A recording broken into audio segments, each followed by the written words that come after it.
Hiç düşünmüsünüz BED sözünün açılımı nədir? Build your dream. Öz xəyalını inşa et. Bu günlər sizə tanıdacağım maşın BED Destroyer 05.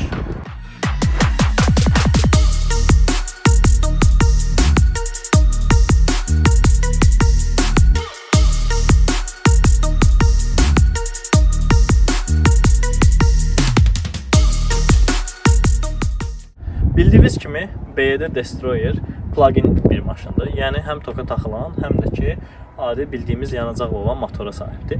1.5 motora sahibdir və eyni zamanda da elektrik motoru bu hissədə yerləşir. Hardasa toplam 197 at gücü verir bu ikisi bir yerdə bizə. Bunun 110-u yanacaq motoru ilə verilir. Qalan 87-si isə bizə elektrik motoru ilə verilir. Əlavə olaraq onu demək istəyirəm ki, torku 315 Nm-dir. Evdə toka qoşduğumuz zaman, yəni AC şarjla, adi rozetkadan toka qoşduğumuz zaman təqribi hardasa mənim bu şəxsi, yəni təcrübəmdir.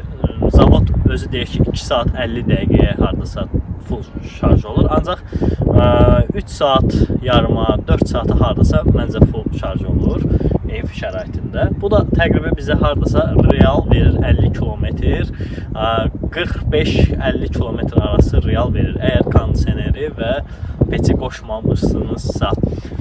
Ancaq şarj istasyonlarında sizə zaryadka qoyduğu zamansa zavodun dediyini deyirəm. Mən heç qoymamışam hələ indiyə kimi. Hardasa yarım saata, 25 yarım saata 0-dan 80%-ə qədər dolur. Ancaq bu maşın heç vaxt sıfıra düşmür. Çünki 25-ə düşən kimi avtomatik HEV moda alır. Yəni hibrid moda keçir. EV-dan HEV moda keçir. Yəni electric vehicle-dan birbaşa keçir özü hibrid moda. Yəni kapotun altı bu formadadır. Bura haqqında başqa deyilə biləcək əlbəttə bir çox şeylər var. Ancaq mən sizə əsas məlumatlar deyirəm ki, videonun da həcmi qısa olsun. İndi isə mən keçmək istəyirəm maşının iç dizaynına, iç hissəsinə və monitor hissəsinə. İç dizaynda gördüyünüz kimi 2 monitordan ibarətdir. Bizim əsas işlərimizi gördüyümüz monitor həm bu monitordur, yekə monitorda istifadə edirik. Eyni zamanda bizim sükanımızın üstündə olan kontrollarla da biz kondisioneri ayarlaya bilirik, istiliyini ayarlaya bilirik, dərəcəsini ayarlaya bilirik və başqa bir çox şeylər də eləmək olur. İndi ora dərinliklə keçmək istəmirəm. Həm də rolda bizim sükanda eyni zamanda cruise control sistemi də var.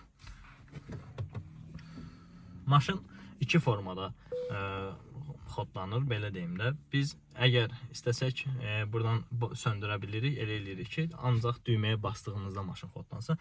Və yaxud da maşına oturduğumuz zaman ayağımızı tormuza əyləcə, Azərbaycanda çalışıq danışıq, əyləcə sıxdığımız zaman maşın avtomatik özü işləyir, işə düşür. Əgər bizim baterikamız varsa, bəs qədər, yəni 25-dən yuxarıdırsa faizi, o zaman özü avtomatik electro vehicle moda keçir. Yəni buradakı bilməm işıqda indi görsənliyor, bu moda keçir.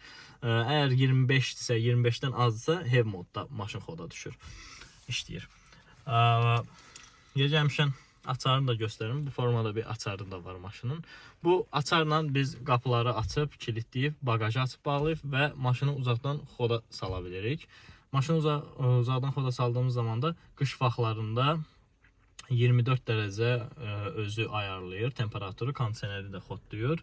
Bilmirəm indi yayda da 24 ayarlayır, yoxsa yayda özü avtomatik çöldən başa düşür ki, hava istidir, daha temperaturu aşağı salır, onu dəqiq bilmirəm. Amma yəni bastığımız zaman xodlanır və kondisioneri artıq işə salır, peçi işə salır. Onu da deyim ki, bunun peç sistemi motordan istiliyi almır. Yəni özünün spralı var. Spral dərhal qızır maşın işə düşdüyü anda elektrik sistemi ilə. Qızdığı üçün də motorun qızmağına ehtiyac yoxdur. Yəni siz oturan kimi peçi qoşa bilirsiniz. Bu məsələn müsbət özəlliklərindən biridir. Burada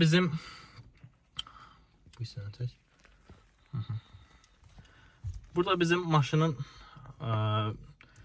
yəni elektrik vəziyyəti haqqında məlumatlar ala bilirik. Məsələn, neçə faiz şarja yığsın maksimum, bunu azalta da bilirik, artıra da bilirik.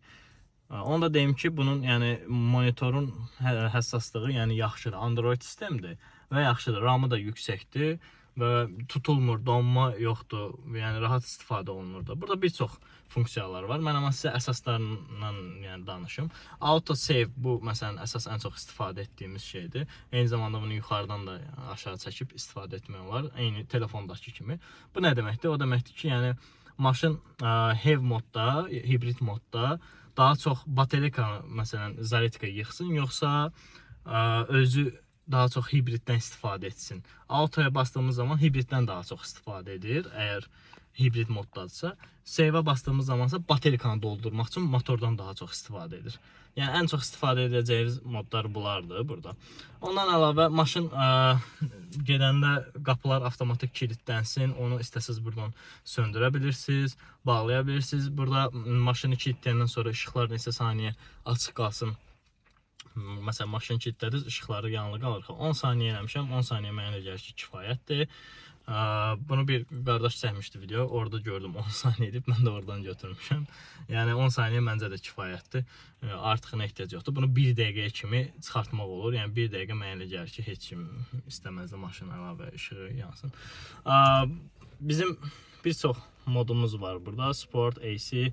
AC-də kondisionerin də burada modlar var. Bunları yəni qurcalamağınızı məsləhət görmürəm. Burada da Smart Power On, Off. Bu nədir? Maşına avtomatik oturan kimi ayağınızı torumuza basanda xodlansın, xodlanmasın. Bunu açıb bağlaya bilirsiniz. Burada Auto Lock during driving. Yəni bu nə deməkdir? Sürüş vaxtı qapılar avtomatik kilitlənsin. Bu maşını çox adam taksidə istifadə edir deyə. Mənə elə gəlir ki, siz bunu söndürsəz yaxşıdır. Çünki qapının qolunu sındırmasınlar da. Qapı əgər kilitlidirsə, 2 dəfə eləyirsiniz, açılır. Yəni bu formadadır. Bu mexanizma BMW-lərdə olur. Bir də bu maşında məsələn qoyulur. Yəni mənim bildiyim ən çox BMW bunu istifadə edir. Ancaq bu modu bağladığınızda qapı kilitlənmir də öz-özünə. Burada bizim sürüş modlarımız var. Hər maşında olduğu kimi burada da 3 modumuz var. Yəni çox maşında bu formada olur. Eco, Sport və normal mod olaraq. Bunu da eyni zamanda buradan dəyişmək mümkündür. Ben çox vaxtı normal modda sürürəm. Eco Sportda təbii ki daha yerindən tez götürür, daha sürət götürür. Monitorumuzu fırlada bilirik belə. Məsələn, Seal-larda bu yoxdur. Seal-ın monitoru balacadır. Bunlar ramı daha düşüydü. Məsələn, bu məlumatları verim. Ola bilsin indi almaq istəyən adamlar varsa, qalıbsa ya Seal ya bu. Bu belə fərqləri var. Bu formada monitorda buradan. Bu indi bilmirəm ömrü nə qədər uzundur, nə vaxt xarab olacaq onu bilmirəm, amma mənə gəlir ki, yaxşı bir funksiyadır.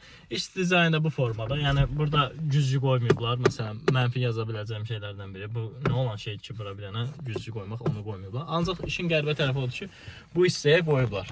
Burada da işığı yoxdur. Yəni hər tərəfdə bir şey çatışmır elə ki. İndi bəs danışa bilərik ki, bu maşın şəxsi sürüş üçün alınıb sürülə bilərmi? Çox adam indi bunu Bakıda taksi üçün istifadə edir. Yəni, belə deyərdim ki, maşın həqiqətən yeniliyini hiss elətdirir insana. Yeni bir maşın sürdüyünü hiss edirsiniz. Mənim bundan əvvəl bir Hyundai Sonata 2015-ci, 16-cı ilin Sonataları olur, hibrid. Məsələn, o maşın videomda var YouTube kanalında. İstəsəniz onu da izləyə bilərsiniz. Məsələn, onunla bunu müqayisə etsək, qiymətləri təqribən eynidir. O da 22.000, 20.000 manat aralığında satılan maşındır. Bu da eyni qiymət aralığında satılan maşındır. İndi burada artıq sizin özünüzə qalıb. O maşın genişdir. Bunda məsələn o qədər genişlik yoxdur. İndi arxasını da göstərəcəm. O qədər genişlik yoxdur. Sürəndə belə yəni balaca bir maşın sürdüyünü hiss edirsən açığı. Yəni bunu hər tərəfli hiss edirsən də. Amma məsələn o qiymət aralığında Sonata kimi maşınlar daha geniş, daha belə lüks hissiyatı verir insana. Nə yalan deyim, verir. Bunda da yenilik var da məsələn. Məsələn, Sonatada mən uzaqdan xodlaya bilmirəm. Bu çox işimizə yarayır. Açığı mən sizə bir şey deyim ki, yəni qoyursunuz evdən bu həyətdə qızır, özü içini isidir. Oturursan, sürürsən, gəlirsən. Belə özəllikləri yəni həqiqətən də yeni olduğunu hiss elətdirir və insana xoş gəlir. Eyni zamanda monitoru buradan da hərəkət elətdirmək olur. Bayaqlar onsuz buradan eləmişdim. Buradan da hərəkət elətdirmək olur. İndi isə maşının arxa hissəsindən keçib biraz ora haqqında danışmaq istəyirəm. Arxa hissənin də genişliyi, yəni bu formadadır. Mən özüm harca 1.80 boyunda, 80 kilo adamam. Yəni bu formada bir genişlik var. Yəqin ki, hamımız bir dəfə beydirdi, taksidə arxada oturmuşsunuz deyə buranı çox da danışmaya ehtiyac yoxdur. Yəni pis deyil, əlbəttə ki, komfortludur, genişdir. Ancaq təbii ki, yəni bayaq dediyim kimi bu qiymət aralığında məsələn bundan daha geniş yekə maşınlar var. Məsələn, adam bəzən onu fikir. Düzdür, o maşınlar 150 min getmiş maşınlardır. Bundan müqayisə eləmək biraz orada düz olmur. Ancaq yenə də bazar hal-hazırda bu formadadır deyə bunu demək özümü borc bilirəm. Eyni zamanda bu maşın açardan əlavə NFC ilə kartla da açılır. Kartı buraya yaxınlaşdırıb məsələn maşını xodlaya bilirsiniz, xoda sala bilirsiniz. Eyni zamanda sol qapıda güzgüdə də o kart var, kartın işarəsi var. Yaxınlaşdırıb orada o formada qapını da açmaq mümkündür. Kartı veriblərsə əgər sizə. Məndə kart falan yoxdur bu arada. Kartı əlavə olaraq da ala bilirsiniz. Yəni çox bahalı bir şey olmamalıdır mən biləm. Bagajımız da 450 litr tutma malikdir. Yəni geniş bir bagajdır. İstədiyiniz hər şeyi mənə gəlişib bura qoya bilirsiniz. Sidenlər də qabağa yatır. Hər maşında olduğu kimi daha da geniş olur. Mənə gəlişib bir problem yaşamazsınız. Şarj aləti də satış zamanı üstündə verilir. Yəni əgər özündən alırsınızsa, bəzi adamlar var, yəni onlar vermir, amma əslində olmalıdır. Əgər maşın alırsınızsa bunu istəyin. Çünki bunun yaxşıları 350-500 manat aralığında qiymətləri var. Ona görə məsələn bu yaxşı şarj alətidir. Özü avtomatik əgər nəsə bir problem yaranırsa elektriyi kəsir, eləyir. Bunların özünün onsuz da özünün müdafiə mexanizması var. Elə dedim, elə bir şey hücum. Ancaq bunu da göstərim. Yəni şarja da bu formada qoyursunuz. Açırsınız. Açıldı. Düyməni sıxırıq və keçiririk. Digər hissəni də evdəki rozetkaya qoşursunuz və bu formada şarj olmağa başlayır. Təqribi də sizi bir 50 kilometr məsafə mənə elə gəlir ki, gün ərzində kifayət edər, əgər çox uzun sürmürsünüzsə. Açığı BD haqqında deyə biləcəklərim bu qədərdir. Maşının daha ətraflı əgər məlumatlarını istəyirsinizsə, onun haqqında da video çəkə bilərəm. Bunu rəy bölməsində bildirməyi yadınızdan çıxartmayın. Monitor haqqında, məsələn, belə deyim də, elektrik sistemi haqqında daha ətraflı məlumat verə bilərəm.